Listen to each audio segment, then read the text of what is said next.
live? Far live for real.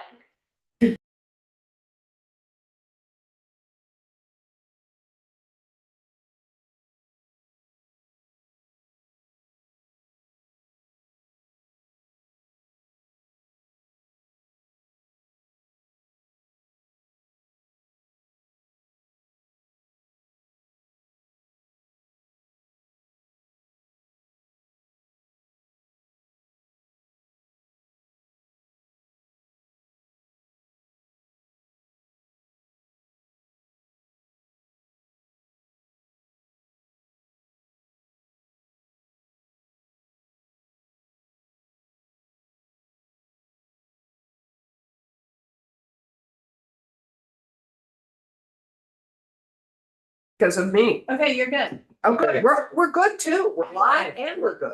Thanks for I think we need new words. What did we get? We didn't vote on anything, so that's good. Okay. Good morning, everyone. This is the Special Oversight Committee on Workforce Expansion and Development. It's Tuesday, September 17th, 2024 at 10:10 in the morning. We're here this morning to take a look at some different pieces that we talked about at our last meeting. And so I think we'll have our introductions. So I'm Representative Michael Marcotte from Coventry. I chair House Commerce and Economic Development, and I also chair this Southwest group. Better? For which we are grateful. Thank you. Allison Clarkson, I'm Senator of Windsor County, Majority Leader in the Senate, Vice Chair of Senate Economic Development, Housing and General Affairs, which oversees workforce development in the state, in the Senate, and on government operations. And Kendall. Good morning, Kendall Smith, Governor Scott's Director of Policy and Legislative Affairs. Commissioner? Michael Harrington, Commissioner for the Vermont Department of Labor. Cameron Wood, Policy and Legislative Affairs Director for the Vermont Department of Labor. Jay Ramsey, Director of Workforce Development at the Department of Labor. Rick Sagel, Office of Legislative Counsel. Ellen? Ellen Kaler, Executive Director of Vermont Sustainable Jobs Fund Observer. Representative Granny? Good morning, Edie Granning, Commerce and Economic Development in the House, and I am also observing. Good to see all of you. It's good to see. Well, we aren't seeing you, Edie, but it's good to hear you. Rowan? Good morning, Rowan Hawthorne, Principal Assistant to the Commissioner at the Department of Labor. I am observing and here in support. Thank you. Anyone else? And Megan? Megan Canella, Office of Legislative Operations. Okay, and do we know if Adam is going to join us today? Out of 10. He's out of town. Okay. Adam's at a cool economic development conference. That's nice. So are there any additions or changes to the agenda? Okay. So turn it over to Kendall and we can just get an update of where we are with the authorizing the State Workforce Development Board and where we are with a Executive Director. Well, with a chair for the board. Yes, I'm sure. All of the people, right? Yeah. So, and again, good morning. Things are moving along nicely. I do know that we're over the statutory dates in the law itself from July, but that being said, we are fairly optimistic that we will have the board appointees named hopefully by early October. We have more or less a final list that will be going to the governor like literally any time now, just looking for an opening on his schedule to review and give his feedback on. So hopefully by the next time we meet again, if not by early October in a week or so, we should have a new board. So that will be exciting. In terms of the chair, again, Amanda couldn't join us today because of a conflict. I know within that she's been identifying some options for that chair position. I don't want to name them right now in this venue because nothing is final yet, but there is, I think, one or two individuals that she's identified that would be good for that role. In terms of the Can I just ask you a question, Kendall? when you say Amanda has identified, I assume there's a group of people There identified. is, yes, sorry, It's not yes. just It's Amanda. not just Amanda, but she is the holder of the, like, the documents. So nope, a group of folks, and obviously the governor will weigh in directly himself too, when that comes to him with his feedback and obviously his appointments. In terms of the executive director, I passed, I think it was just after, right, our last meeting, but we finalized and voted on those recommended qualifications, passed those up the food chain for the governor's consideration, the chiefs of staff consideration. I will tell you all that there was two people that we had in mind that we thought could be good in terms of prospecting. Unfortunately, neither of those have worked out. So now we're in the conversation, right? We talked about doing a national search and getting whether or not we're going to get that posted and continuing to find somebody that can help lead us into the future. It's such an exciting opportunity, I think, for when we identify the right person. And so that's one of the things with this position and even the chair, where it's like, here's the vision, here's the goal, but you really have an opportunity to put your stamp on it. So if you're like, well, how many times is the board going to meet? Well, chair, like that's something you would get to help our executive director inform and feed us recommendations and decide. So really that looking for somebody that finds that muddiness kind of exciting, right? And the opportunity to help give us the recommendations about those types of details of what is appropriate and put their stamp on it. May I ask another question? Sorry to be. So I'm just curious, it sounds like you maybe had two people that Mhm. said no. Yep. So I, given that we've been all involved with creating and just developing those duties and Yeah. responsibilities, I'm just curious.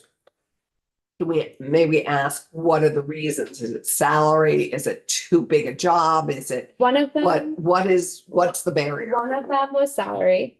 The other one was not being, approaching retirement, like eligibility within the next 5 years and not wanting to lose their retirement package at their existing job. So they felt like it was right job, wrong time.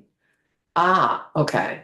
Now there's another cliff we have not yet ever addressed, the retirement cliff. We'll add it to the list of clips. I know. There's so many cliffs that we have worked to address and develop slopes. So that is an interesting cliff that it doesn't surprise me that They it worked in does. this field for decades. I think we would have really liked this individual, but they were like, I'm approaching. I could be eligible for retirement in 5 Right. years, and if I leave now, I won't be fully vested in and it wasn't a state employee, my other employer's retirement plan, and I just can't I figure out can't how to afford overcome basically. that, like, I can't overcome that, and so. Oh, that is just so frustrating. Yeah, but anyway, it's okay, everything happens. But good to get a sense of Yeah. what those barriers or reasons are. Just one note for the agenda, and maybe it is correct, but in case it's not correct, we have Amanda Wheeler, former executive director. Do you want an interim? It's been Well, interim she in the was, past. we were, Okay. Chair Mark and I were going back and forth on that. We still call her interim, but because there's not a board and we're redoing the, I Got it. don't. Okay, I don't know, like, yes, former interim, I don't. fine. As long as Yeah. we're aware, I just saw Yeah. that and didn't know if it was a type. Yeah, no, Great. we. off the. Oh, Yeah. Problem solved. And I just hate to go back to this, but we need to go into this eyes wide open as we have been trying to do from the beginning. The salary was just, what degree of too low was it? This, and one of the, For one of the people. individuals made currently about 30,000 more than the top end of the executive director salary range in state government. Yeah. That's, as this is one of our concerns. Yep. In this I think arena. Yeah. we'll learn more about that as we go forward and trying to identify someone. Yep. Any other discussion on where we're at? I would just know that it is a priority though for us. It's like, as we're going through, right, what are our current leadership vacancies? This one is at the top of the pile. Thank Of you. trying to find, right, fit and help the department with. I would take it in housing, just Yeah. these are two of our Yes. top priorities for all of us. Yes. Yep. Speaking of which, Alex did a great interview the other day on NPR. Okay. Alex Farrell. It What was was it? yesterday. Yeah, I heard. Was it part of Vermont edition or? Yeah, he was terrific. Okay. We'll turn it over to Commissioner Carrington. Talk about the separation of duties. We had a draft document before us. Commissioner.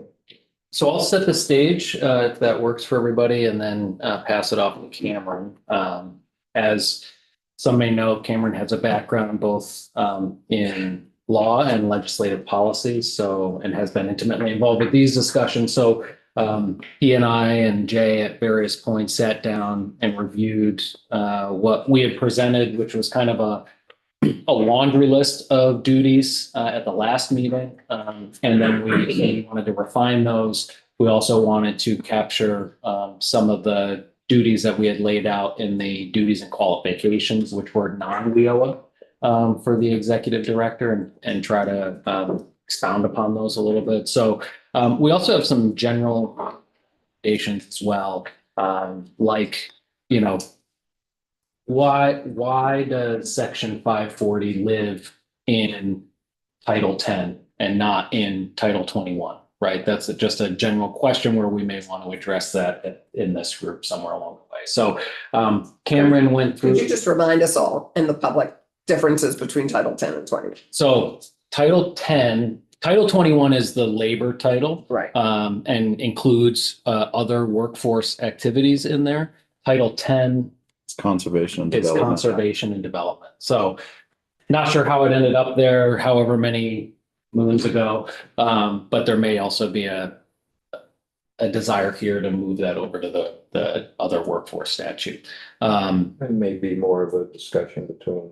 Yeah, I think those were just committees of jurisdiction. things we outlined as Right. possible. But I think it could be a recommendation that this group made. So I think what Cameron has put together identifies duties for the commissioner, duties for the executive director, and duties for the board, which are all under section 540 in the current statute. So with that, I'll pass it to Cameron, and Cameron can walk us through. Yeah, so I was just trying to join the Zoom meeting so I can share my screen and actually pull up the document that was sent to Rick.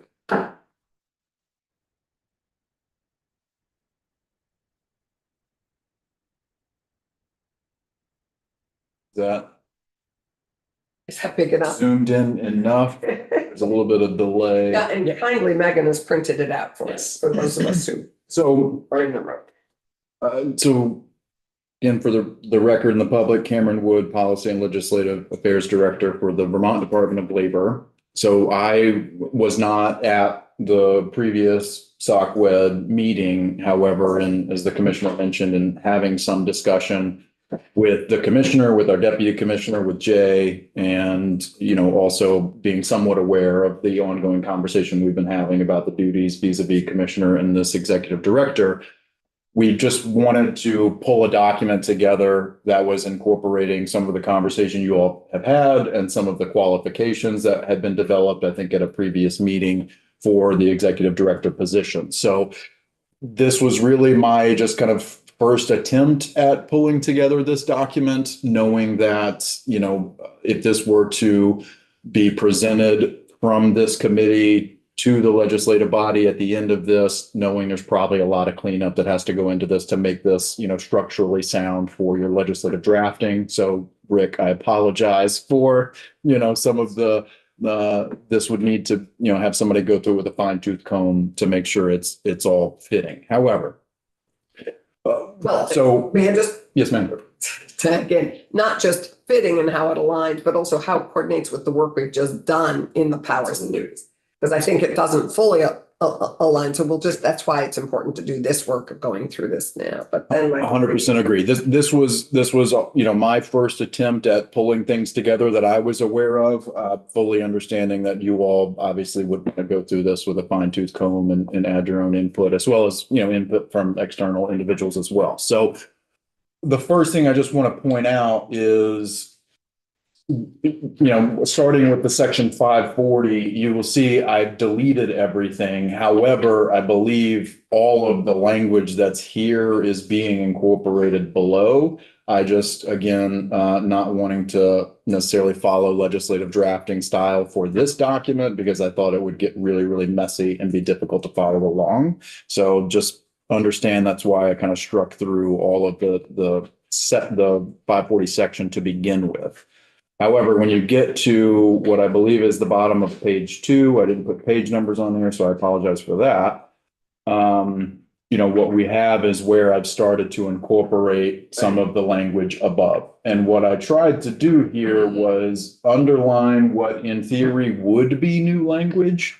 But then as you can see below, when we get into the actual duties of the commissioner and the duties of the executive director, this is where this language that is not underlined is because it is in the current section and is being incorporated. So that's kind of just as a starting point to get you to understand why some of it's underlined, why some of it is not. So, just very quickly, I'll try to walk through it. Keeping the Commissioner of Labor and the Executive Director being leaders of the workforce education in the state and shall have the authority and responsibility for the coordination of the state's workforce system as outlined in this section. So this is just a little bit of a tweak from what's already there, putting it in a sub A. We've got the powers and duties shall be in addition to powers and duties conferred to the commissioner in other sections. This is something we put in here. I would defer to Rick on whether or not that's necessary and how to, massage that language so it's in conformity with your drafting standards. Sub C, for purposes of WIOA, Department of Labor is designated as the state workforce agency and the Commissioner of Labor serves as the state workforce administrator. Again, as we've talked in the past, one of our concerns as the department is just making sure that, we're trying to address workforce for the state and kind of step outside of the confines of WIOA and, keeping that narrow focus. At the same time, we're wanting to make sure we're checking the boxes with our federal requirements. And so we're keeping the department and the commissioner as designated for that purpose. Hey, Cameron, those, Rick Sable, left counsel, by the way, the state workforce agency and the state workforce administrator, those are terms of art. Those actually have meaning in federal law, correct? Yes. Yes. Okay. So we're kind of connecting the dots here, saying that the executive director, is not categorized in those two federal designations. That's totally under the Commissioner of Labor. Okay. And the purpose here is, there is contemplation in WIOA of an executive director of a state board, and that's fine, but wanting to make sure, there's all of the programs that operate under the WIOA umbrella. We've talked about them, in particular, the Title I, the workforce programs that we're operating. And so wanting to make sure that this is clear in the statute and to our federal partners that the Department of Labor is the entity that would be responsible for administering those under this state workforce agency designation. So, Yeah. and Jay, please jump in if you are the expert in that area. So if I'm getting anything sideways. So again, here under the Commissioner of Labor section, the new language, this was, again, it's really intended to ensure that we're keeping the department and the commissioner as the entity and the individual who is responsible for the specific duties that we have under our federal programs and administering those programs. So, and I don't necessarily need to read to or for everybody, but, ensuring coordination and administration of the programs operated by the department. To the extent necessary, entering into agreements with other state agencies for services to improve employment and economic outcomes for individuals receiving public assistance. So this is where we partner with a lot of other state entities and partners for add-on services to the individuals that we're serving, right? So, and again, I'm going to keep looking at Jay when I'm talking about some of these things, but we work with a lot of our core partners. So that example for number 2 is working with economic services. They have someone who's on TANF or SNAP. They make a referral to us to provide resume help, interview skills, job search assistance. That's Right. our role in the system. So we have an agreement with them to do that. And voc rehab. And the Oak bunch of Rehab, we have agreements with Yeah. them. Right. For the subdivision one, Cameron, I'm a little concerned about the related programs. Yeah. We might want to be a bit more specific, or at least, explain the programs we're referring to, because, if we're talking about workforce education and training, which that's what this section is, I don't want that to create confusion. I know I love how it's all spelled out, but I worry that that being the first thing might be problematic. Right. I tagged that too, Rick, and thought maybe we could qualify it by, and again, I think this is going to take some time, this discussion, this work that thank you, Cam, have Yeah. started. But you might qualify it by related federal programs or, but I agree that to me, those, because in some ways, if you're having the commission do this, why do we need anybody else? So. Yeah, I think, and just to add to this discussion here, we've got the container of the Department of Labor. So really what we're talking about is unemployed people coming into the employment and training system where that's the primary related program, and then apprenticeship is another. So I would also, part of what we have to remember here is that the role of the department and the commissioner is around implementing programs and administering programs. That's not necessarily the duty of the executive director, right? So they're more on convening to develop strategy and approach. And so part of, I think, as we're talking about this too, it's not just federal programs, like we administer a state work-based learning grant program, right? So again, just making sure we're clear on who's implementing and administering programs versus who's doing the coordination and. So I think we're just marking that as something that needs further clarity. So I'm gonna try to also, because we got an hour and a half, keep us moving along. When we have comments, I just want to make the comment. Senator, to your point, we will further massage this language moving forward. So Just yes, sir. what the commissioner just talked about, if we're talking about the Department of Labor, the commissioner administers the programs, but we're having the executive director kind of coordinates what we're talking about here, commissioner coordinating and administering. Is that something that we need to separate out, or is there coordination that the commissioner also needs to have? So for me personally, when I read this section, I think the key thing is the last of the sentence, operated by the Department of Labor. So this is about the programs that we administer. And so I think for me, coordination in this context is okay, right? But yes, sir, to your point, I think let's make sure we're keeping that forefront of mind as we're looking through the entire section. Because So we're looking at the executive director to be a coordinator across the system. Right. Yes, sir. I thought Yeah. this language sort of makes it.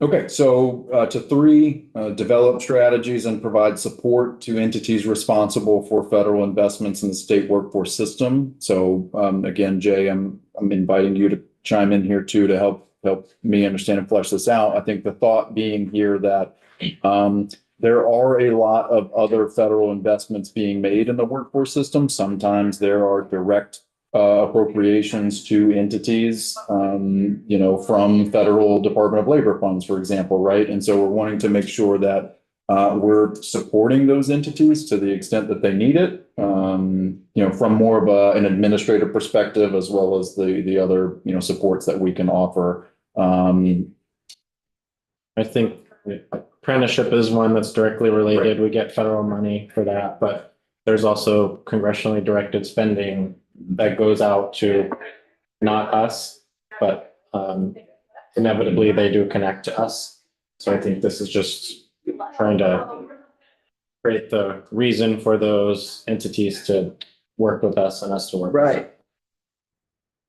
4, develop strategies designed to avert employee layoff and business closures that ensure affected workers are connected with reemployment services. So, as you all know, we've talked in the past, this is one of the key pieces that we do under WIOA, using some of our government set aside the rapid response services that we offer businesses.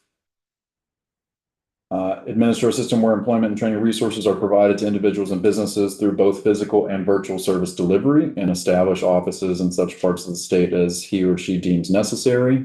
He or she being the commissioner here in this context, and again, Rick, however that needs to be worded moving forward. But again, we're trying to make sure that we're putting in statute a lot of the things that we do from an administrative perspective that currently don't exist in statute, but that we are doing. No, it's actually a great opportunity. That was my question, was how many of these 6 or so new things are you already doing? And it sounds like All of these. Okay, so Yeah, but it's just that it's not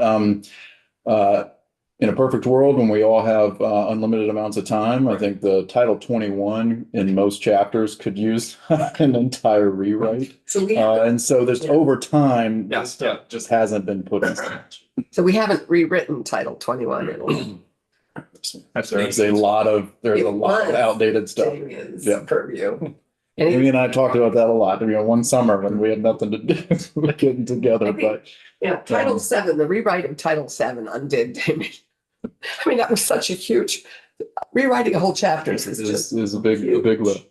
So number 6, so maintain a free and secure electronic job board that to the extent practical compiles, all available job, registered apprenticeship, education and training, credentialing opportunities that support job seekers. So what you'll see here, I think, is there's something else in the executive director section where we want the executive director to be the one looking across the entire system and pulling together all the information of the different workforce, investments and programs that we have. But the distinction here is wanting to make sure that all of that information is being made available to the public, and someone has to administer that system, if you will. And that is really what we do with our Vermont Job Link and the modernization enhancements that we're trying to do with that system. This could include Advance Vermont from the executive director pulling that information in. Yes, sir. I was just gonna add, because you mentioned it in Rick's question, but there's nothing that we put in here that we don't already do. Right. So even though they may be new additions to the subsection, they're not new to work performed. So like this, the sub 6, maintain the free and secure job board. That's what we do. Right.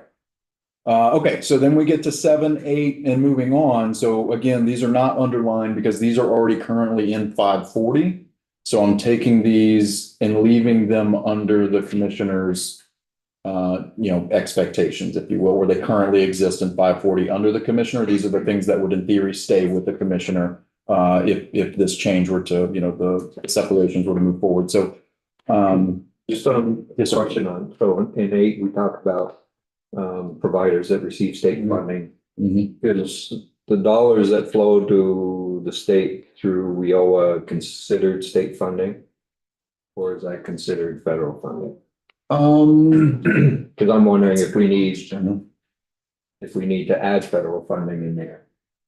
Because we certainly want to report back on how all education training dollars are being spent. What kind of results are we getting from all of them? So I think, go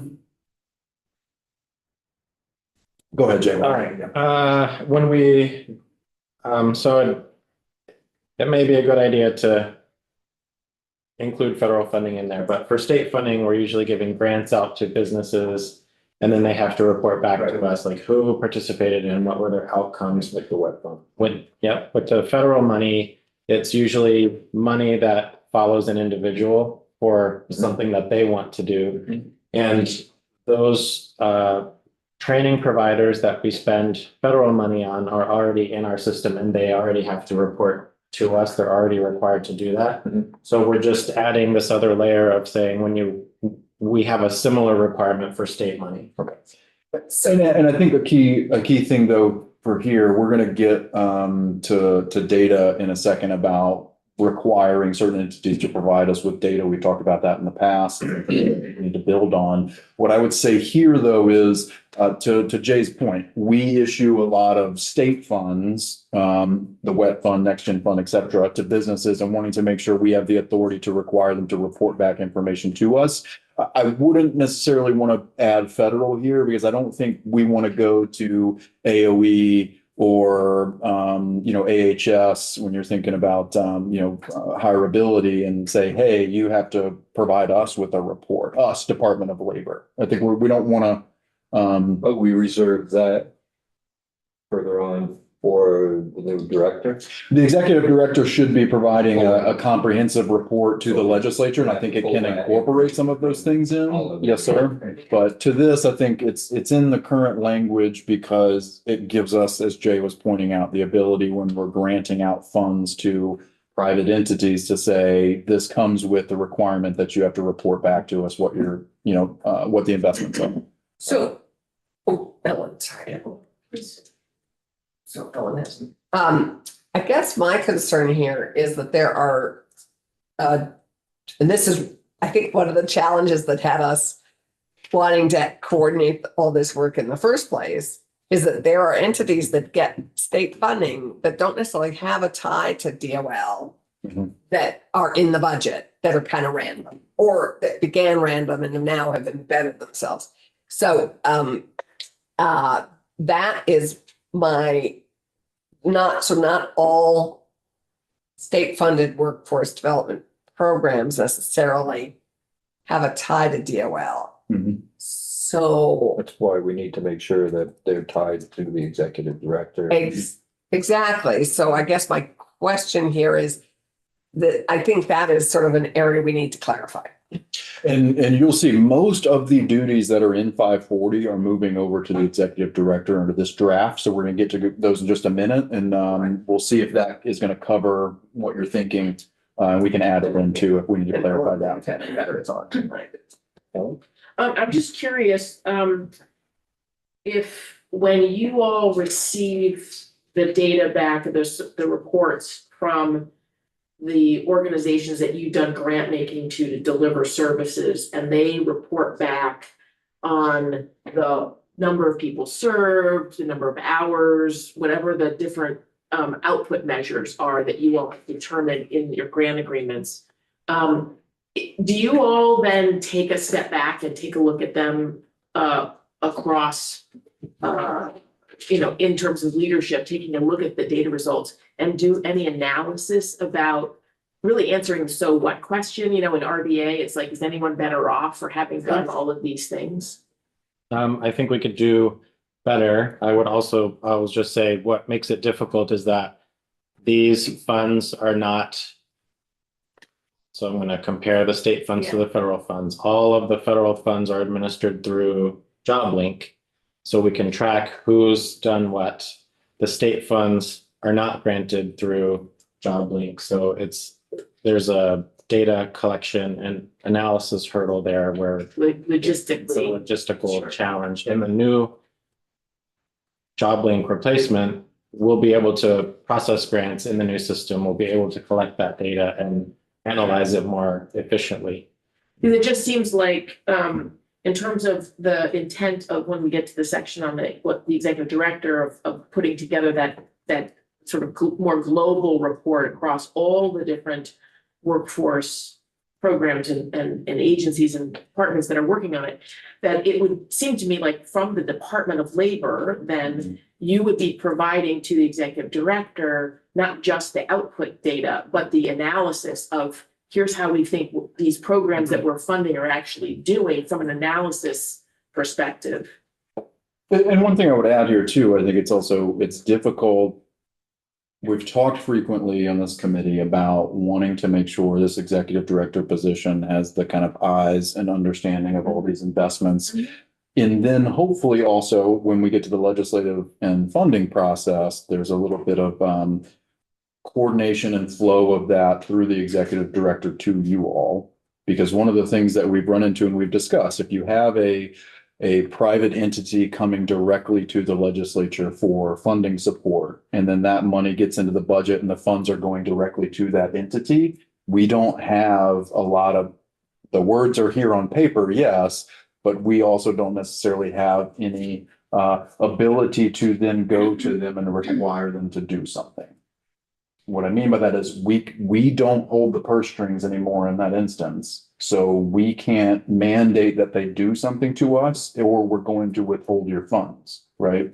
Yeah, because it depends. There's some there's direct appropriation to some entities. And then there's pass through, where it would pass through either ACCD or pass through DOL, where at that point you would put on whatever your requirements are for a grant, right? But if it's a direct appropriation, then how do we get the report back? I think How do probably we hold their feet to the fire, so to say? to me, you could do a couple different things in the sense that I think the harder one is to say to the legislature, you can only grant dollars for workforce development through the executive director, right? Because that becomes infinitely harder because every division and unit spends dollars on training, right? And workforce development. So I think we've got to define what type of data we're wanting, because AOT invests dollars into workforce development. Just as, so I think, are we saying like just public workforce development? Or are we talking workforce development as it relates also to investments in state employees? Right. I think the other piece too could be you could give the authority to the executive director to request and receive workforce data from whomever they deem appropriate. Right. So then that way at the legislative level, you're not trying to coordinate across all the committees and make sure they don't grant out workforce dollars outside of what you would prefer the path to be. But you could give the authority to the executive director to request and receive that data. Yeah, I don't think you want money passing through the executive director. Right. But I think that's hard when, if a direct funding line goes to a small division in AHS that doesn't come through us, we have no mechanism to collect that data. And I think we'll have to remember when all of these discussions are happening either in the PROPS or, other committees is that everyone needs to be made aware that we do now have an executive director of workforce and that reports need to go to them when it relates to workforce. Yeah. That was my wondering is, does it make sense to actually be explicit about that under the duties of the commissioner to say that report will be, which include the data and analysis of the results of those funds is provided to the executive director so that it's showing up on both sides from a receiver and a giver. Right. Yeah, and I think that number 8 is, the more I read it, the funkier it gets. Yeah. That we're requiring a business to provide a report and they do the evaluation. Well, the current language, Cameron, can you scroll to the very top page? At the bottom of the first page, do you think? That is current language in statute. So it's, that's commissioner. a little bit, requiring me. the next page, sorry, Cameron, the previous page. Right there. So subdivision 2 is the current language. I think maybe Cameron shortened it just to make it simple, but there is current language that has requirements of what the business should do. So this is an opportunity to, if you don't want to keep that, we can talk about that, but because if you cut it off after just results of the training, then the business isn't quite aware of what they need. Yeah, they're not held accountable. Not that they would be anyway, but the commissioner could hold them responsible as he wishes. But here in statute, you say this is what you need to include. Right. And then the commissioner sets the dates for submission, that kind of stuff. And my thought here, yes, we took, so as Rick mentioned, the first, I think sentence there, right, is keeping it. We removed the rest of it just because I didn't, my thought here for you all to consider is not being as prescriptive in the statute. So as we're giving the funds, really leaving it to the commissioner and the executive director, because I don't think it's something we wouldn't collaborate on, but to determine what that information should be. I leave that to you all because obviously that's your prerogative as a legislative branch of how prescriptive do you want to be in what this report is going to require.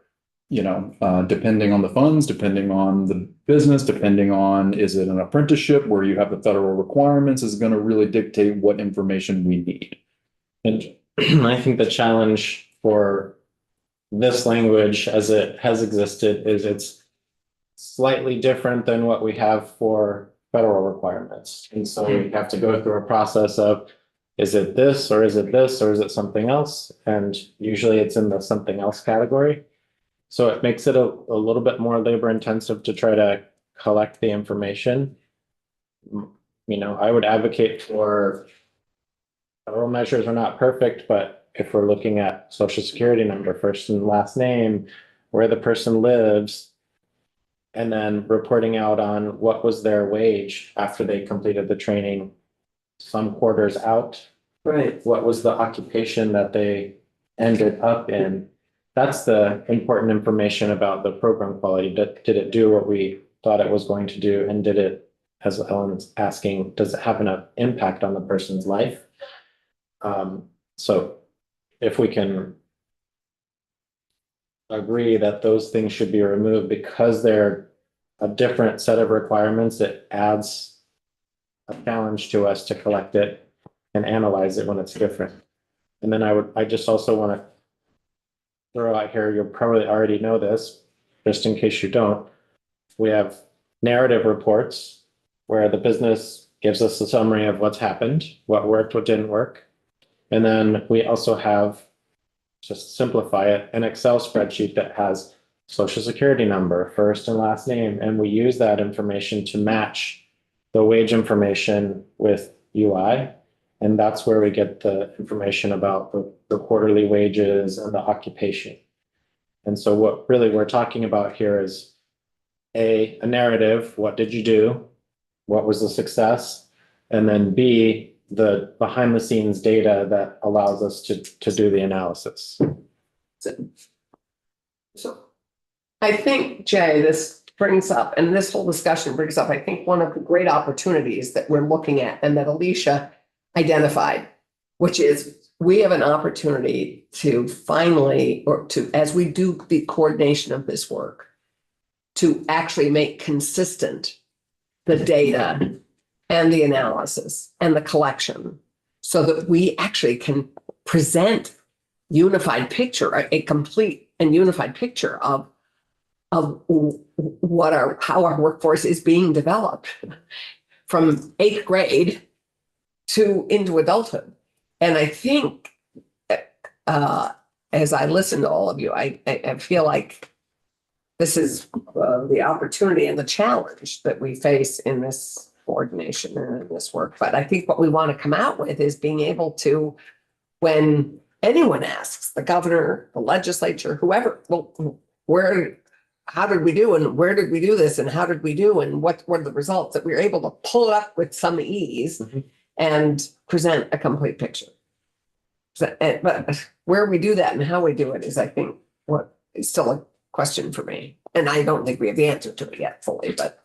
And I will say, and this is where I think fleshing out some of this of what the expectation is of the legislature in this sense, we kind of moved the comprehensive report out of the commissioner, so it's in a subsection here below, and put that under the executive director.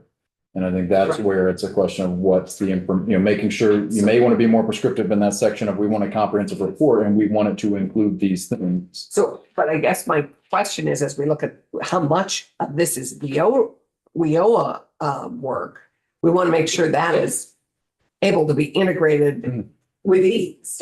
And there's a sub where I put in there, and here we can go to it real quick. I think we'll need to come back, but so currently there's this is all not new. I realized I typo here. This should have been underlined, so my apologies, but, moving this, so the executive director shall issue a comprehensive annual workforce report to the governor, House Committee on Appropriation, Commerce, Senate Appropriations, Economic Development. This is current language that is required by the commissioner. But again, if we're looking at the executive director looking with a broader lens, then putting this under the executive director, and then what I put in the sub 2 is, and again, this may need to be massaged the language. I didn't put page numbers on them. No, I know. So you jump to page 4 or no? 5. Yeah, ma'am. Yes, bottom of 4, top of 5. Yeah. And so then putting to the extent practicable, annual workforce reports required by the Department of Labor shall be incorporated into the comprehensive report required by the subsection. Trying to make sure there's some sort of incorporation of what the department is reporting into this more comprehensive workforce report. I don't know if that's the perfect language. I don't know if you want to add other entities to that, be more prescriptive here, et cetera. But so we'll get to that as, okay, but let's flag it. Yes. You just flagged it. And I guess just to finish, or well, not to finish, it's not ever finished. But further question for Jay is, how long are you required by WIO to track individuals who have, to see how over time they continue to grow in their work? And how, I mean, I guess that's my question is, how long does WIO require you to track somebody's growth? Up to 2 years. So the apprenticeship grants also require that. So we're reporting still now on a grant that we received that ended 2 years ago. And so we just keep checking in with the UI data and how are their wages, is their growth, and then report that to the feds. So the only check is UI or Because labor. that's where the wages. Employment tax. You don't partner with tax on this? No. we have the wage information, the tax department does not. So, Oh, yep. So they're looking at wage information as their wage growth, but you're also looking at whether the person has received additional credentials, et cetera. Those are, I think, probably the two but primary. we only things do we're that for tracking. 2 years. Got it. Well, Well, it's better than that some. is- It's so much better than some. But that is something that the executive director could be looking at. When we get into Exactly. their duties, they could be looking at, do we want to do more longitudinal studies of what the programs are? And then we have access to the data, some of the wage data to be able to do that. Right. So, You could, a more comprehensive analysis, you could look at, did they change industries at any point? Is there some sort of mobility where they left the state, we invested in them and they left, or they're here from somewhere, they've moved here from somewhere else? So we don't do individual narratives, we just track them. Yeah. Yeah. In the See, are aggregate. they, it would be it would cost money, obviously, but it would be very interesting to do a narrative and do an interview with some of these people 2 years into it at the end and see how qualitatively it's improved their Yes, lives. we do success stories when they finish a program. Oh, good. We don't follow up, after 2 years, but you finish the program. The employers will give us success stories with pictures, or the individuals will come back to the regional office we worked with. and It would be- story. Yeah. That's great. I actually wasn't clear that we did that. That's great. So jumping back here this is under the commissioner, this is the sub 9. So this is again, current language. So it's not new, but notwithstanding any provision of state law to the contrary to the fullest extent allowable, the commissioner shall ensure that in each state and state funded workforce program, the program administrator collects and reports data and results at the individual level by social security number. So this is needed and required if we're going to do better data analysis on programs that are funded through your state dollars. Because what I mean by that is we run into this all the time with people. We need the social security number. If we don't have the social security number, we can't do proper You can't wage track. matching. Yes. So. But again, this runs into the issue where this is under the authority of the commissioner, but if if funds aren't funneling through the department, and I don't think we're asking that all these funds start funneling through the department necessarily, but if there is some sort of funneling through the department or through the board, through the executive director, et cetera, it allows us to put that information in Vermont Job Link or whatever subsequent system that is, and then allows us to better easily track the information. Right now, if we were to go to some of these partners and say, hey, give us the social security number of all your participants, I'm not sure that they're even tracking them. Because if they don't, I'm assuming if they don't need the information, the social, they're not going to ask for it, but. Well, one of our unifying and consistent methods of collecting is social security. I'm just curious, what is or an equivalent? Because this is, does WIOA always require a social security number? Yeah. What's the or equivalent? Some individuals don't have social security numbers. Could be a new American that, Right. Doesn't have a social yet. So we do probably enable- primarily what it is. We do enable people who We have are, a yeah, tax ID that they can apply for. So great, okay, good, no, I just, great, Gives you flexibility as well. yeah, critically important. Isn't there something in federal law that we're not supposed to track people by their social anymore?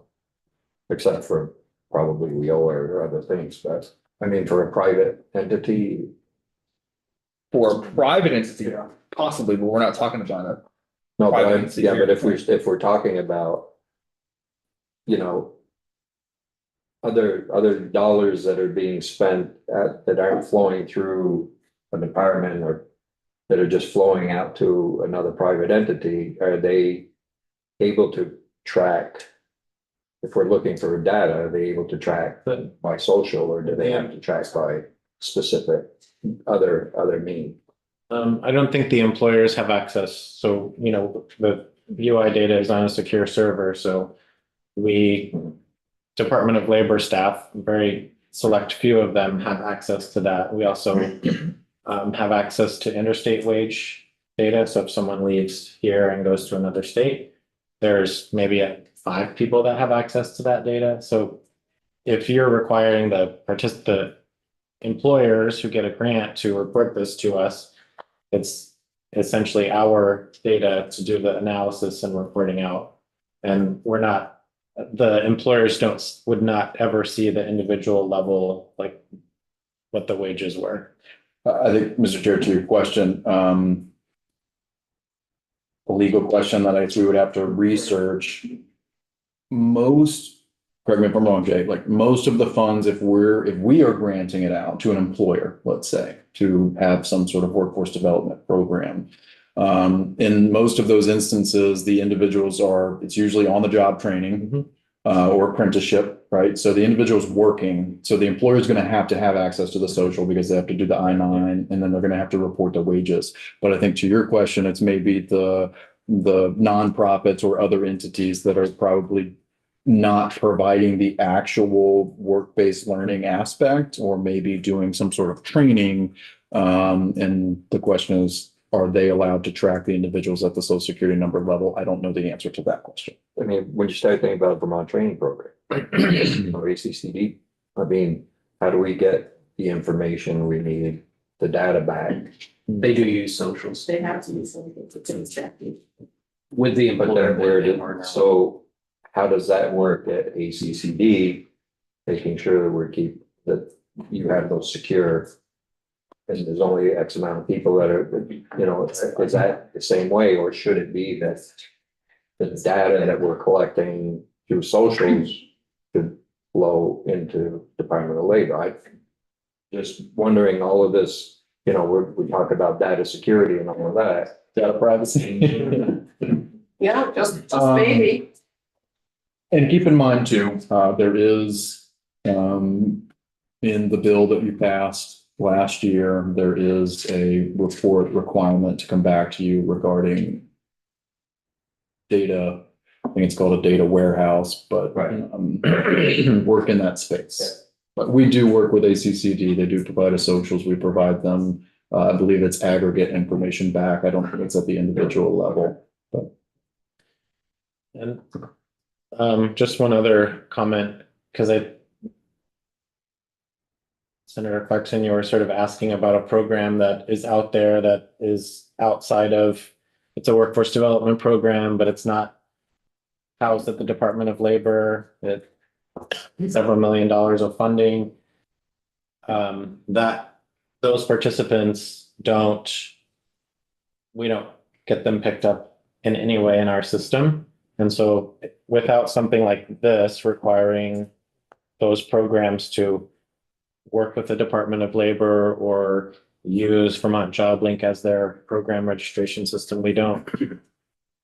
Can't get that data. We're operating on goodwill Right. for those programs to say, yes, that is actually a good idea. I'd like to do that. And then the participating organizations may say, no, we don't want. No, and I think that's been a major concern of people's is that, and we need to bring them in under the fold to collect the data to make sure we're investing. I agree. Sorry, I'm fighting a massive headache, so I just had to put that down. I apologize. I think it's Tylenol. No, I've already taken. Okay. So here, I think this is on the top of page 4. So again, we were looking at kind of the commissioner's duties under this new 540, which is a lot of more administrative and prescriptive on, how the department administers and coordinates its own programs. So here we added a sub E in coordination with the commissioner, state workforce, and the state workforce board. The executive director shall do the following duties. Again, everything here that is not underlined is already in section 540 in some capacity. Again, Rick probably needs to fine tooth comb with the words, but so we've got advise the governor and members of the governor's cabinet on the establishment of integrated system of workforce education and training, coordinate across public and private sectors to identify and address labor force needs and ensure that workforce development programs information is easily accessible to students, employees, and businesses. Some of this information I was trying to incorporate the qualifications that you all had identified previously. So create and maintain an inventory of all existing workforce education and training program and activities in the state. Ensure coordination and non-duplication of activities, identify best practices and gaps in delivery, establish goals for the system, assist with the design, implementation, and evaluation of programs, and identify and manage priority projects specific to regional workforce needs. Here was a comment that I had because I wasn't quite sure exactly where the remainder of these fall and whether it should be under the commissioner or the executive director or both, but Where did they come from? these are all in current section 540. Oh. Yeah. So facilitate effective communication between business community, public, private educational institutions, coordinate intentional outreach, connections between students graduating from Vermont colleges and universities and employment opportunities, design and implement criteria and performance measures for workforce training activities, and then the assistant to the Secretary of Commerce, Community Development, and others. Implementing a coordinated system to recruit, relocate, and train workers to ensure labor force needs of Vermont businesses are met. So again, some of these I felt it was a little bit of labor work when you're talking about outreach and connections between students graduating and employment opportunities in Vermont. We do a lot of that at the Department of Labor, through our Wagner Pfizer Employment Services work. So I wasn't sure exactly where these best fit, but I included them here under the executive director for the time being. This is food for thought when we're talking about that piece we're talking about college graduates. But we may want to think about high school graduates who are not going on to college. So that we can get them either enrolled in an adult career center setting or other.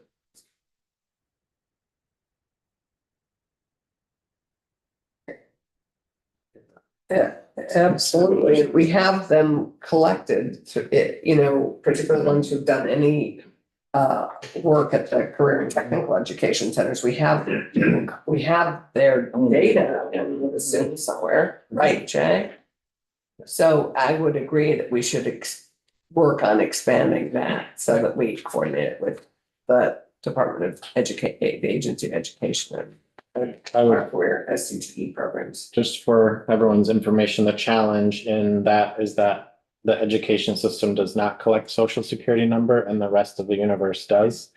So we have to have a different proxy to be able to identify the same person in the data. So we can figure that out. Yeah, I think the data, I think we the can section figure it about the data trust is the Good. solution for that.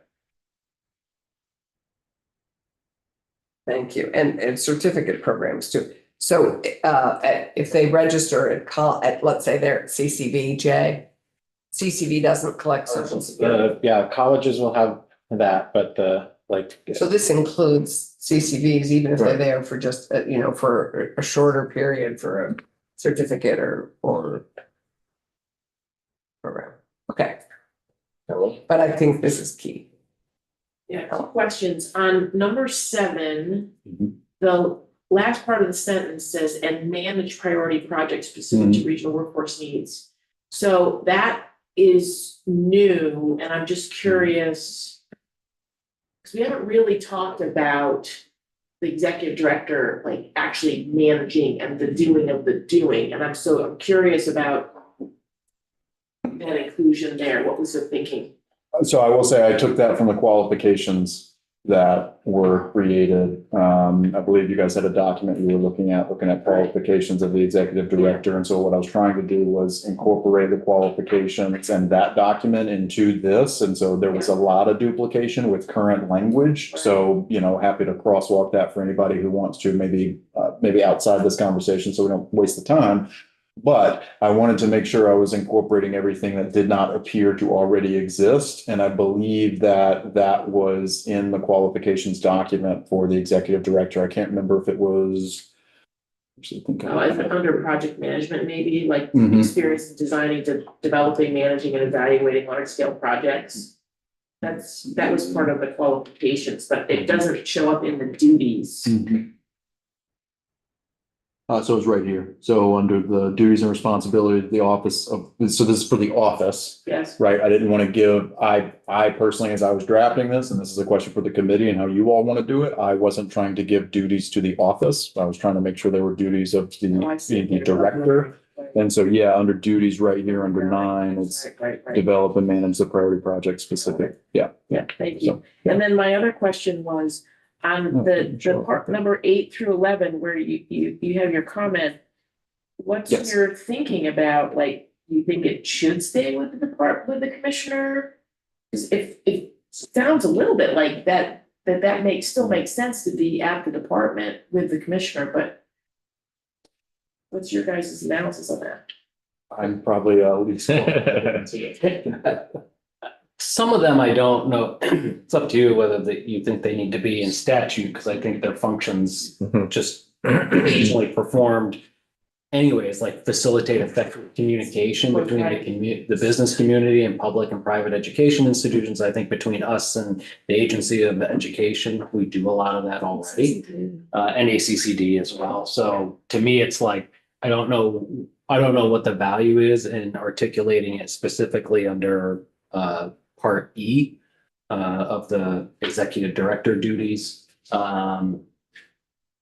Coordinating intentional outreach and connections between students graduating in college and universities. Again, I think it's a question more for this group of what do you see that outreach being? Because we're talking about if it's saying the executive director is to coordinate between or among the Department of Labor, the Agency of Education, the Agency of Commerce and Community Development, and other appropriate agencies and departments, outreach and connections between students, then it gives a purpose to it, right? So I think that's where the role of the executive director may be to be the string or the glue that links and coordinates a collaborative and intentional outreach from multiple state agencies to, again, I think part of this is how do we develop, as Senator Clarkson said, that collective strategy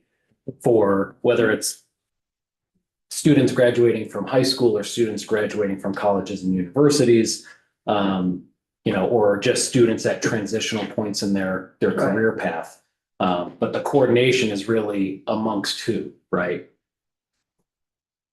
Yeah. And so I could see where we may want to add to that just coordination among state agencies, specifically X, Y, and Z, outreach and connection opportunity between, you know, students at transitional points, i.e.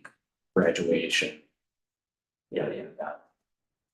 In terms of 10, I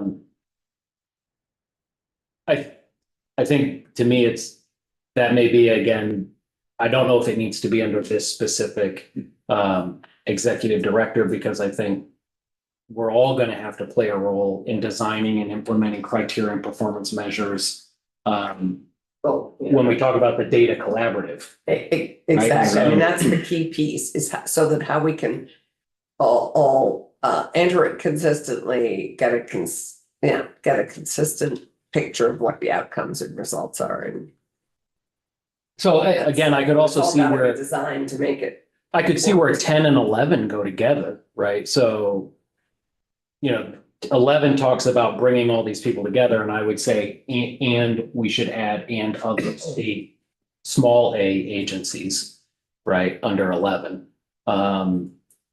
Because it won't always be just those. There may be others. And I could see where it says, you know, it ends with and train, you know, develop and implement a coordinated system to recruit, relocate, and train workers to ensure the labor force needs of Vermont businesses are met.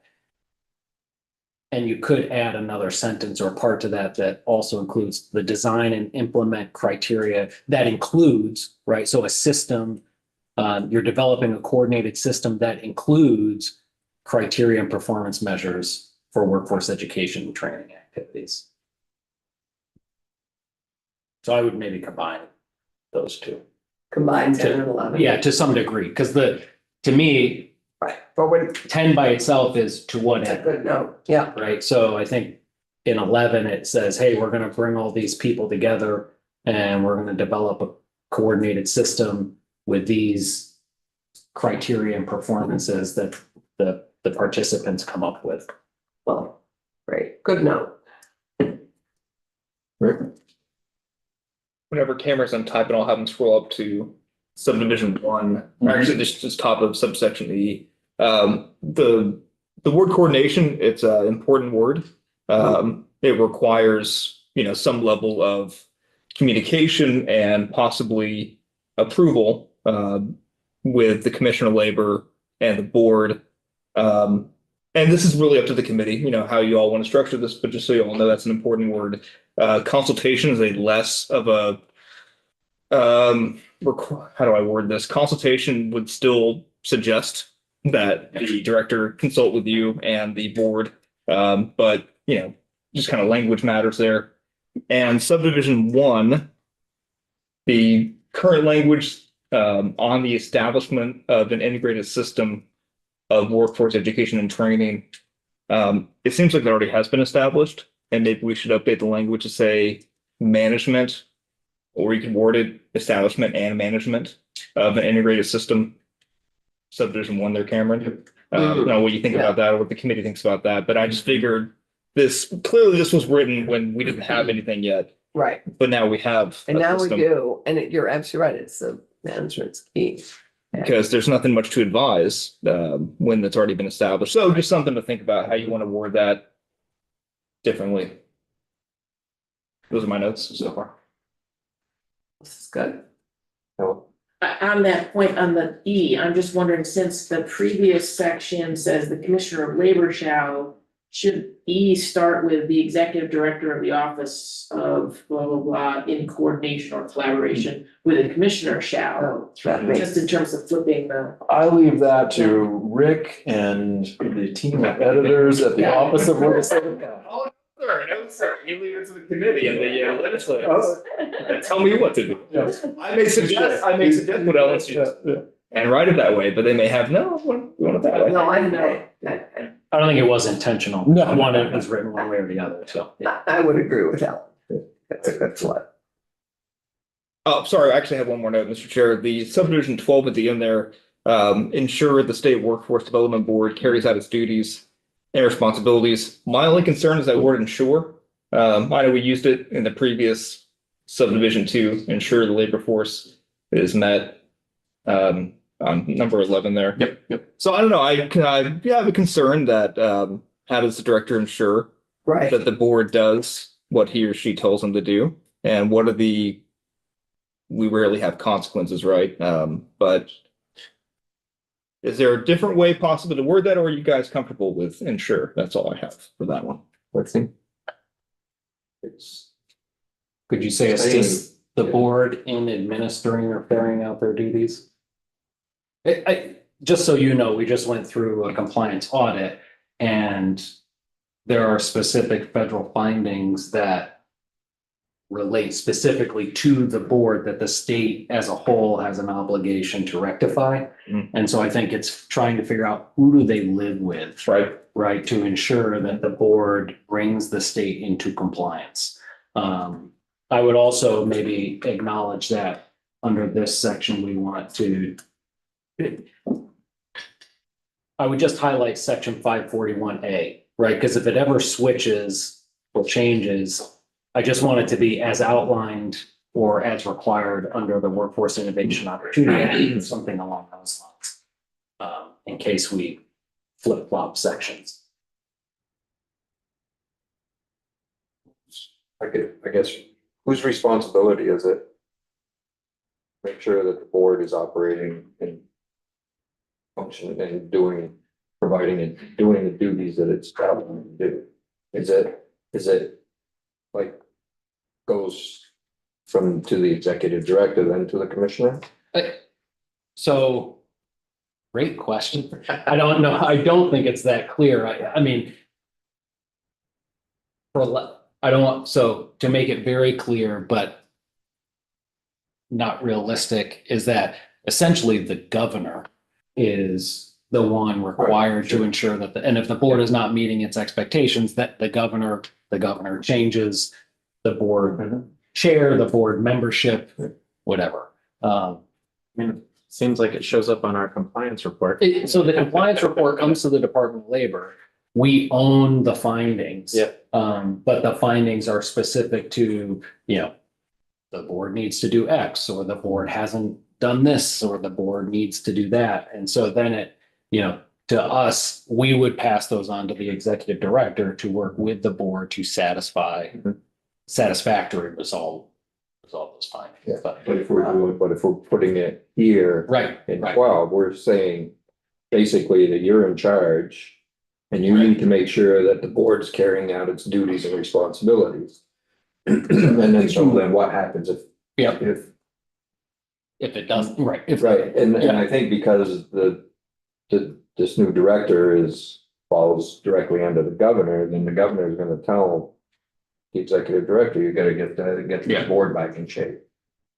Well, that was going to be my comments. I mean, keep in mind the board is primarily made up of, can't say primarily, it is supposed to be 51% business entities, right? And so there's a lot of authority under the board that I don't know, it's difficult to go to, let's say Adam's still the executive director, right? It's difficult to go to Adam and say, hey, your board's out of compliance with all these things. You need to do it, right? Fix it, right?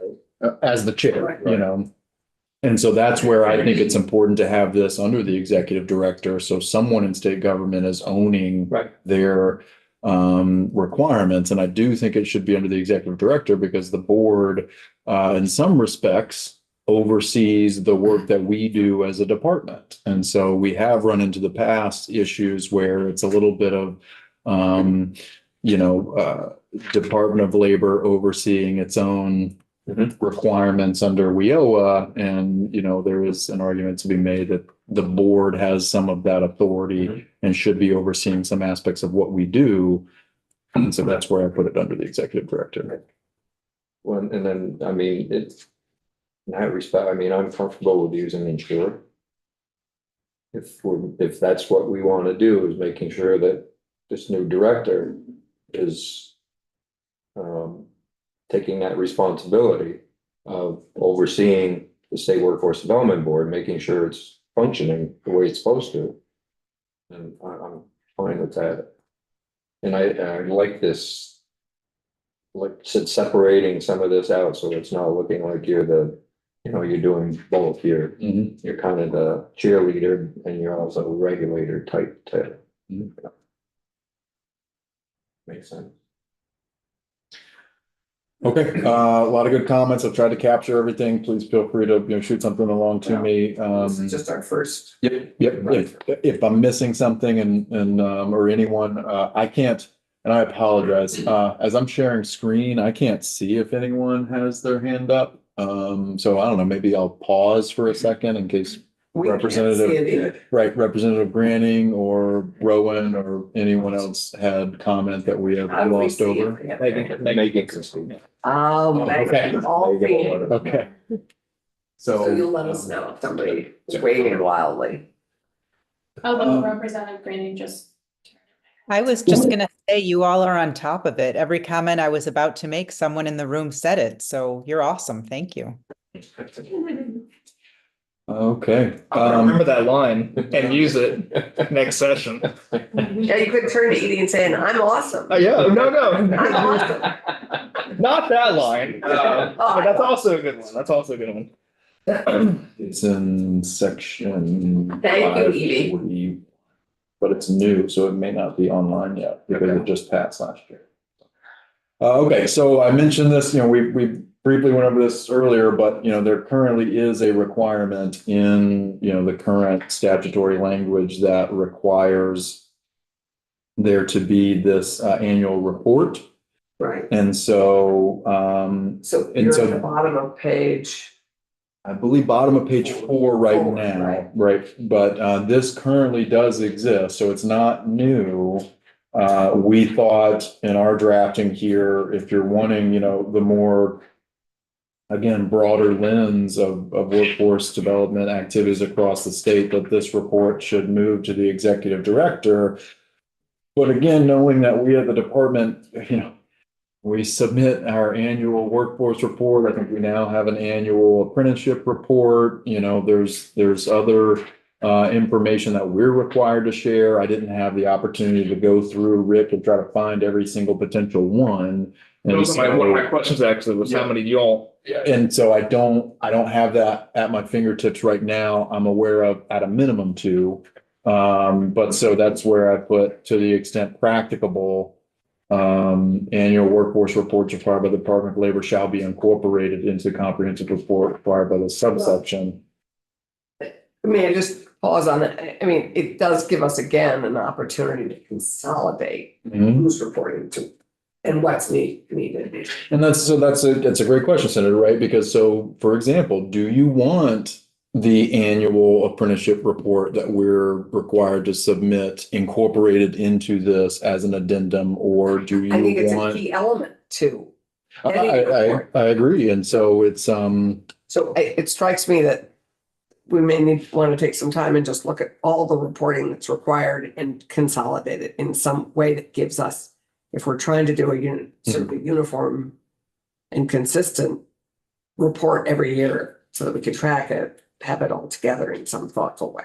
and Rick and I can work on that. Yeah, If you're I think okay that with would that, make some Rick. good sense. Yeah, do you envision, Cameron, or whoever knows this, the apprenticeship program, you mentioned the executive director having some authority in that area? I thought that's gonna be mostly in the Department of Labor and the Commission of Labor. Or do you envision that kind of? No, I think the apprenticeship would still remain with us as far as, program administration and all of that, but,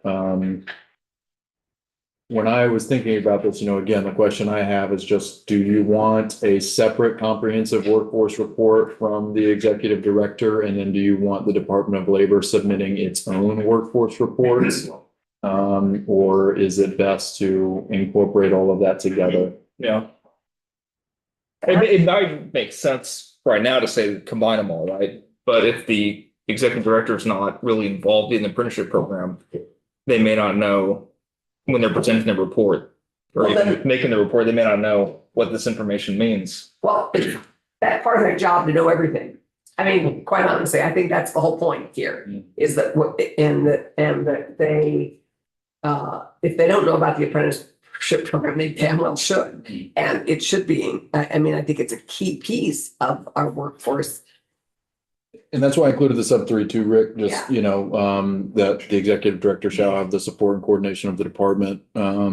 Because I think there is a lot of information that they're not gonna have. I agree with the center, you want them to have the understanding, but like the details, the But so the they can data just pop it piece. in. I mean, it's, then it's DOL space, they just pop that in, but Jay has probably a wiser thought.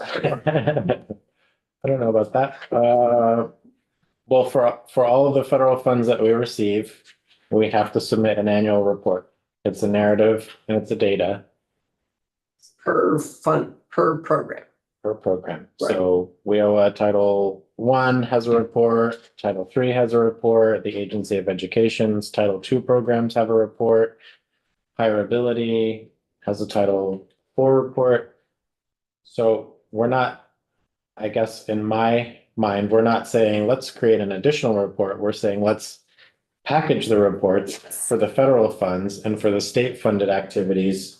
Let's create a report that aligns with the federal requirements in a way. Exactly. We have too long siloed all these programs. In my, as an outsider looking at them, I think that is, and I think the public doesn't necessarily look at them in those silos. What we want to see is the whole picture.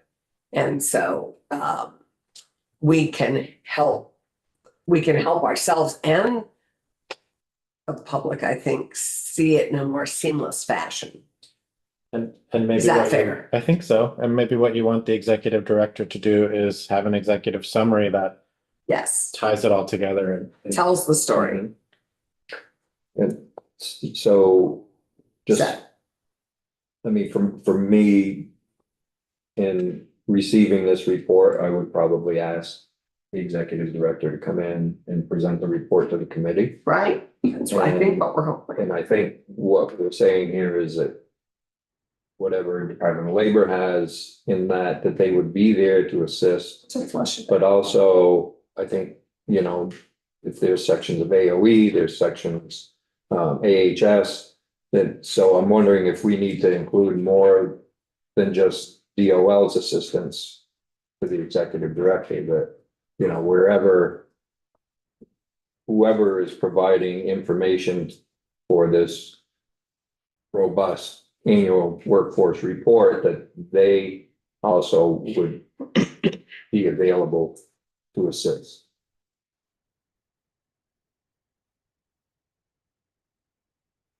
There's a lot to potentially flesh out here and discuss. Yeah. Yeah, I can see this going multiple different Flag this ways. for- yeah.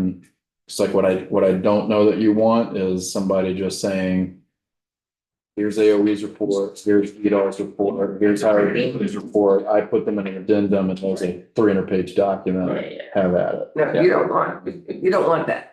I'm assuming you don't want that, right? Well, I don't think anyone will read that. They'll just Right. sadly only read the executive summary from the executive director. Right. But, Okay, but some potential fleshing out here. yeah, I think that needs. Okay, I so, think on the right track, because we're also, I mean, I think the legislature hears everybody and saying we ask for too many reports. On the other hand, hopefully that tells everybody how we're doing it, so, but we're also cognizant of trying to streamline. yep, Be No, I agree. mindful about that. it needs to be useful, so. Maybe the feds need to hear the same thing. So, what I did here, so I moved out of 540. This is in 541, which is the Right. new section that was created last year for the Office of Workforce Right. Strategy and Development.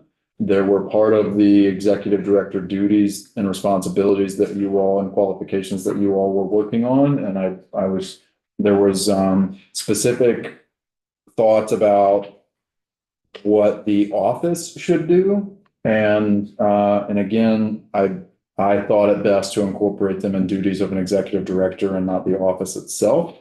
That's me. This committee can feel entirely differently. The office doesn't do anything. It's the people that So- inhabit it. So, right, so what I did was in 541 in sub D, with this is all current language, it says the executive director shall coordinate, oversee the affairs of the state workforce development board, and that's where I put including.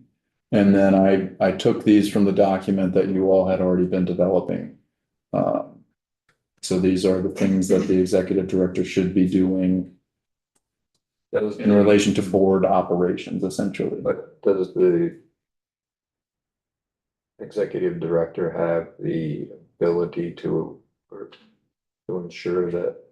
Does Board appointments. Yeah. So I was just in my mind thinking about just governor awarding, does that, saying assisting with timely appointments or something to that effect, just because whomever the governor is, right, they're the ultimate Right, person making them, the executive director will only be able to do so much in terms Right. of setting them up for success. So assisting with might, it's a little word tweak, but be more realistic.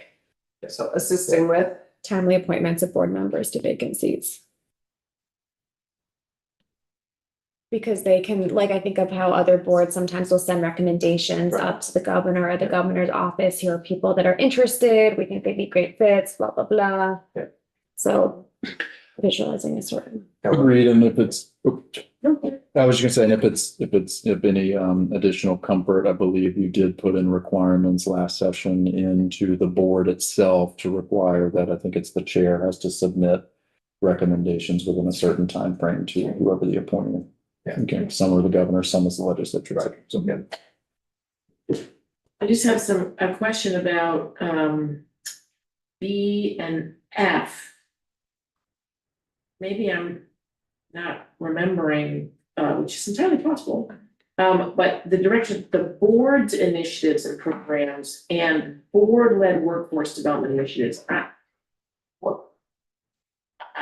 Being on the board as long as I was, I don't remember the board leading any actual initiatives. There's one that, around New Americans that the board was allocated money for, maybe like 2 years ago. Somebody, I don't know if Jay, you remember under Tory, and they managed an RFP and a grant for a contract with New American system, workforce Providers, and systems. what's the network of service providers? So it's rare, but it's, But is that really the board's duty though, or is it the executive director's duty? yeah. That's the way that the language is around the board's initiatives, because I don't think the board put that request for the New Americans program to get funding for, right? That the legislature did, but it went to or maybe oversight, or maybe they flagged it like, hey, we should make sure that something happens, but it's not like the board really is never like really engaged at that level of. I think The that, regional summits, product, a program or project of the board that they were going around listening to each region of the state before the Yeah, pandemic. yeah, yeah. But that's one that sticks out to me.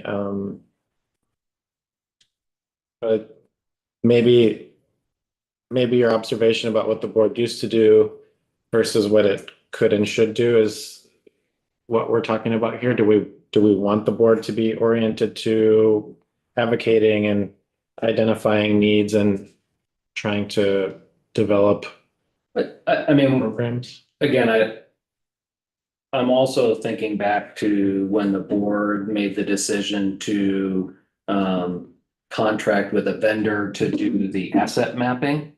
And that was in 2018, 2017, something like that. So again, this is just Yeah. saying that the executive director provides vision and direction to the board's initiatives and programs. I don't know if it's super. I think it's consequential, okay but- if we, again, because who knows what they might want to do in the future, right? So it's sufficiently broad and vague that it gives them flexibility depending on the needs of the hour. Right? Edie? Hi, thanks. I just wanted to make sure that somewhere in here, and it might not be this place, who is responsible for providing the executive support? So the setting up of the meetings and the recording minutes, all of that. Is that the executive director here? Is that the chair of the work? Whose job is that? Should that go here? well, they have two staff members, Right, right? Yeah, there's it'd be two staff in the it'd be the Office of Workforce Development. Okay, so just In that flagging. case, it is the office. We did outline that in the statute that was adopted last year about creating the office and assigning the executive director. So it is, I believe it's in there about them being the administrative support for the State Workforce Development Board.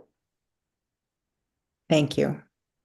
It's either in that or the. Yeah, But we can add it in. We can double check. We talk about providing vision and direction towards initiatives, but what about providing initiative vision to the board? Say that again. Writing. So the executive director would provide some vision. bring initiatives to the board Right, that's. instead of the board, instead of providing vision to the board's initiatives, provide the initiatives to the board. So Right. bring some things that the board should talk about and And you know what? That is absolutely, I think, key. It's just like the governor, just like any leader is really required to bring the vision. That's the executive function, is vision and then delegation to make it happen. So I think that's Yeah. critically important that Be the the executive executive director provide the director's- vision. Right. I think we talked about that, didn't we? Do you want to reword the sub B Well, that I I think highlighted? let's note it and then yeah, I think I it's, think we just keep discussing it and how to. I think it's Right. key to all this is. I mean, you could also just take off initiatives and programs, provide vision and direction to. the board. Yes, I think that's key, providing, good call there, Chair. To Representative Granning's point, the law we passed last year gives the office the support from the Department of Labor. However, it's not really clear that the Office of Workforce Strategy supports the board as far as, setting up meetings. So if that's something that we want to clarify, we want to do that with this legislation. The other thing, kind of taking a step back, just a reminder, the law that reactivated this committee, the duty is to work on section 540. And I understand that we're in 541 now, and I obviously can't stop you all what you're doing. And it could be that obviously the work we're doing in 540 is leading to changes in 541. But just as a reminder, the specific charge of this committee is to write the qualifications and job duties for the exec director, which you all did, and work on changes to section 540 only. But again, part of your recommendations can be, hey, we have these changes to 541 as Yeah. well, but just a reminder. So we delight in going to uncharted territories and we delight in bending the rules. And I delight in You know, reminding you when you're breaking the rules. We delight in your support. But I Yes. think in the 541, it's completely, they're married. I mean, in so many ways. So I think that our work here is absolutely appropriate and happy to defend it with whoever is going to bring up only. Who might do that in this room?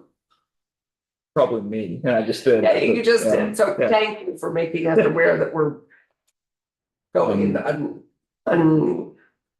unpermissioned territory that's never stopped us. Just fast. as a piece to this, and Cameron, I don't know if it's in here, but I think what I was, to Representative Granning's point too, I was probably remembering under the duties and responsibilities, we had a section for State Workforce Development Board, and it said, essentially is saying that the executive director act as the state administrator for the State Workforce Development Board and the committees of the board, which include working with the chair of the board, assisting with convening of the board, collaborating with board members, and ensuring board compliance with state and federal programs. So that may need to go or could go under this section. Yeah, that's up to you all if you don't put that in statute. I think that's what I was sense. remembering, so we Yeah. could just pull that over as opposed to try to recreate the wheel. Mr. Chair, I was going to highlight that it's 11:43. And in the event you want to allow for public comment and potentially end at noon, I can be very quick in the sense of saying subsequent to that, we moved on to 541A, which is the board itself. And then here is where the remainder of this document is where we incorporate a lot of the requirements of the Workforce Innovation and Opportunity Act as it relates to the board. There was discussion about incorporating this under the executive director. I thought it best to put it under the board because technically it's the board's job. And we do have the section where it says the executive director shall ensure that the board is carrying out its requirements under this section. So I will say that there is a lot of language here, a lot of which I think is probably relevant to what we expect the board to do. A lot of it is probably, whether, the federal government's not going to come in and say, are you doing every single word on this page? However, these are coming directly out of the federal WIOA regulations. So we realize that there's nothing really in the statute that is this descriptive of what the board should be doing. So I leave it to you all in the committee of whether you want to get to this, because in theory, if it's in statute, then they should be doing it. So I'm just highlighting that's where all this language came from. The department didn't make up all this. We didn't wordsmith this. This came from the federal requirements of what the board is expected to do. And in case you don't want to go through it. So the board is expected to look at the job line, one stop. They're supposed to be looking at that and having discussions about it and making recommendations on making it more effective, or making changes to make it more effective. They are essentially the stewards of the system that we try to implement, right? So they should constantly be thinking about continuous improvement, right? How do we make our system more accessible to the user? How do we make sure we're administering our programs to underserved, underrepresented populations? How do we ensure that we're spending the money in an effective manner? So they don't necessarily direct the work, but they do have a role in guiding how we deploy the resources. So, I think what we need to think about then is putting it into statute. Are we tying their hands, or are we making sure that they're providing the input that they need to? Yeah, for me, it's twofold. It comes down to, again, whether you feel it's appropriate to get this prescriptive. As you said, Mr. Chair, you could be tying their hands, et cetera. I will say, when we go through our federal compliance reviews, the U.S. Department of Labor will come in and say, are you doing? So it will then be executive director, like, show us how the board is accomplishing these tasks. It's kind of, it's an outline for the board. Right. And for the executive director, right? I mean, it would be something we would have to present to them, or the executive director would anyways, and they would have to know that they're responsible for these regardless of whether they're in statute. Right. So I think maybe you have three options here. You can do this, where you just you said you mostly copied and pasted this from federal. Yes, sir. So you could also just cite, the federal regulation and say, as per USC, whatever it is. You can also put in the bylaws and, have it. And I don't know if is it currently done that way. I haven't looked at the bylaws recently. I'm not sure. Okay. I don't think it's this prescriptive. Okay. You could do it that way. And that wouldn't require an act of the legislature. They wouldn't require the board itself to adopt the bylaws, but you would hope that they would. This is what you're supposed to be doing. So or you could do nothing, I guess. You have four options. There's always to do nothing. But yeah, I think those are probably your. One assumes they have adopted the bylaws. They do have bylaws. They do, the old bylaws, but the law we passed last session is requiring the board to update based on the new law. They are pretty prescriptive in their duties. I haven't obviously read them to see if they align, but they're pretty expansive under their bylaws. I also worry that if the Fed, sorry, Senator, if the Feds update was it 2014 last time they did it? Yeah, so then we have to update our. Right. So it might make more sense to cite a reference and then and then it can stay fluid being updated or not. But then it's incumbent on us to know what it is. Yeah, that's what I was gonna say. I mean, it's up to you. There's an argument to be made that, just citing to federal law isn't helpful because most of your average public person isn't gonna know how to then go find it. That's why you just spell it out in your own state law instead. I leave that Well, to you. and, I mean, yeah, if they make changes, but I think it informs the legislature and then it informs Vermonters when those changes are made, because it has to come through us. Mhm. So we have the information, we understand what the changes are and why they're being made. And we can make I think it just helps us stay up Right. to date and involved Well, when things change on the federal level. yeah. And I think it's important as we look at workforce holistically for us to really appreciate and understand what you guys have to deal with. I mean, just saying. Yeah. Because I don't think we are always. Next time we do a consolidated compliance review, Yeah. That's not. a member of your Those words are not even good. committee should join us. Oh, exactly. I mean, I think, yeah. Anyway, that's it. So that's the end of the document, Mr. Chair, at this point, and I'm happy to obviously made some notes in the comments, et cetera. I'm happy, I will make sure and share that around with the team. Can we, one thing that we haven't talked about, and it's not in this document, is the executive committee. And what are their functions, what's the executive committee's function going to be, and how does it tie into this? The executive committee of the board. Board. Yes, sir. Gotcha. And so I think, I think we have some people who are willing to work with Rick and with Cameron, Commissioner. I think you were willing to, Senator. Yeah. I think Ellen, if we could start, and certainly Jay, to come to a new iteration of this, before we decide that, before we set up our next meeting. Are you talking about the executive committee of the state workforce board? Mhm. Okay, because their duties, there are some duties outlined in statute, there are Right. more duties outlined in their bylaws. But They have bylaws? The board has bylaws. The board, yeah. And they call it the operating committee, which is, I think, the same. Okay. but I think we specifically created that executive committee, We did. but it was more, I think the thought when we did it was more for things that are outside of WIOA. Mhm. Right. And assisting in all the other functions or things that are happening around the state and our workforce.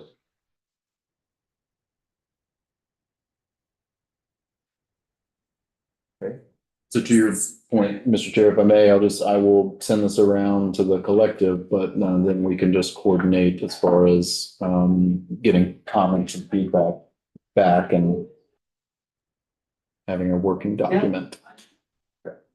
Let me clarify. So, Mr. Chair, do you envision the exec committee having some roles in the leadership section in 540? Like, do you want them to have specific duties with the Commissioner of Labor or with the Executive Director? Is that where you want them to be?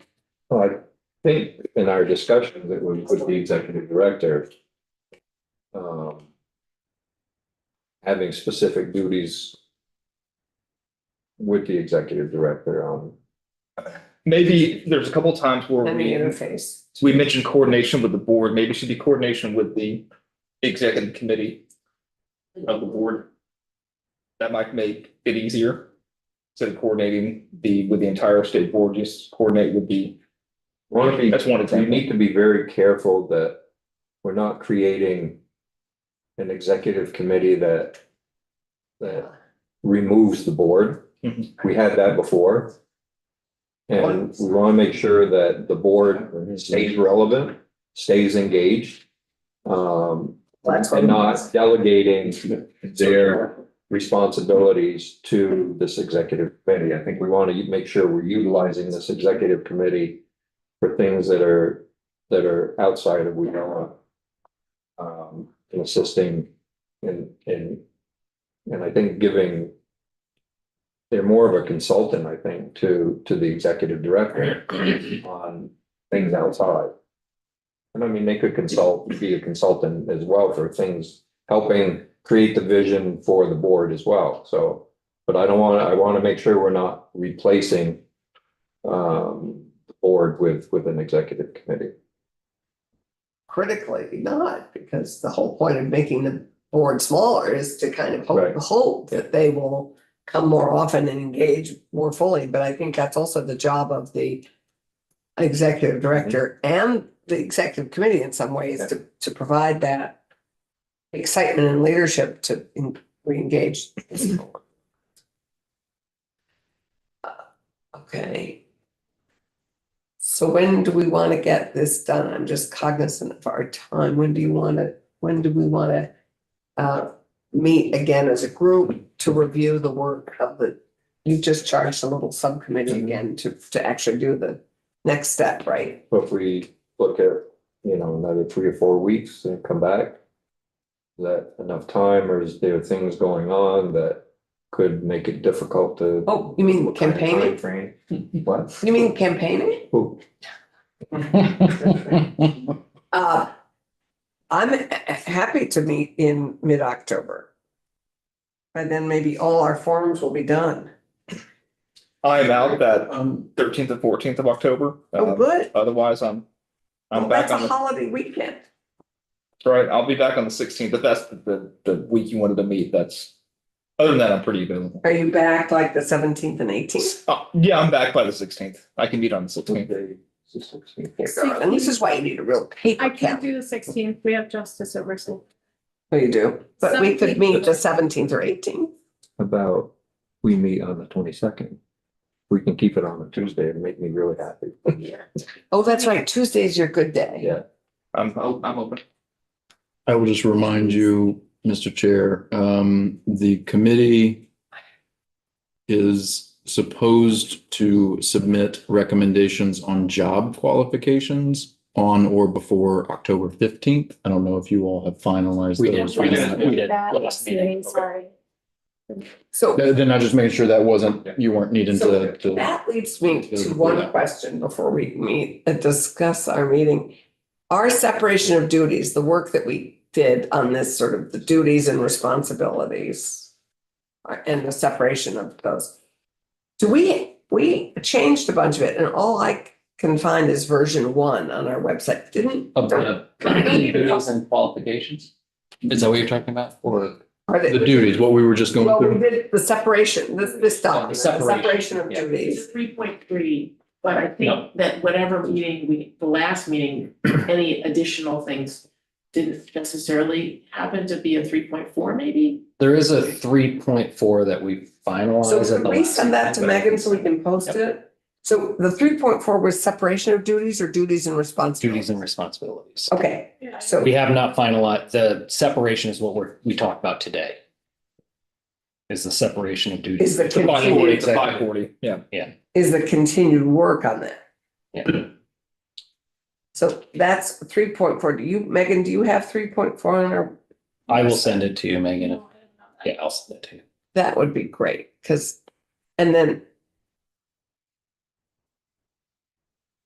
So then we will have a new version, whatever, 2.0 of the separation of duties. Thank you. Okay, great. Okay, as to our meeting. So given everything is behind, I don't feel too bad that we're a few days afterwards on the 22nd, if that works for you, and it works with the holiday weekend, I Saturday. only have like 1 hour blocks that day, depending on how long we think we need to meet. 1 hour block. I have a gap at 9, 11, or 2. But then I'm gonna have hard stops for meetings on the tail ends of those. Wow. Here's the difference between our lives. That's sort of more like session. Well, what if? So if we can have this small group getting together. I think if people aren't ready, if we're not quite ready yet, then we'll change the date. But I think if we can come to everybody's pretty confident on a consensus, to put forward to the group, then I don't, we could start at 10, Kendall, you could join us at 11. And then, if we just say another 10 to 12 meeting.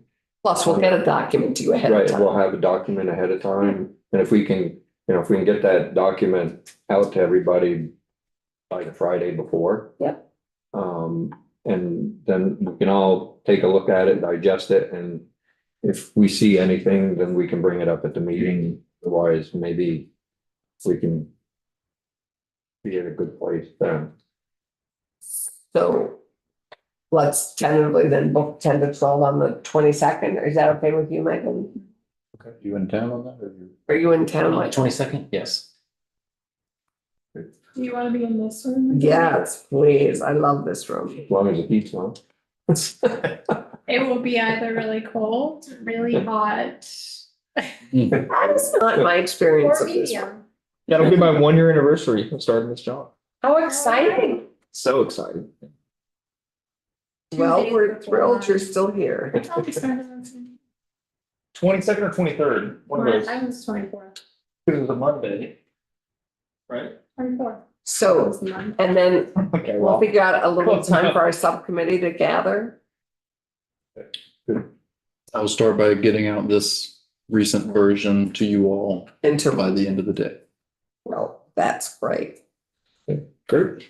right? Cameron, thank you for. Is it, now that we skipped over the public comment, is there any public comment anyone wants to make that hasn't been made yet? I'll just add, I mentioned this to you earlier, unrelated to this, but today is our kickoff for our unemployment insurance modernization project. So today kicks off about formal kickoff.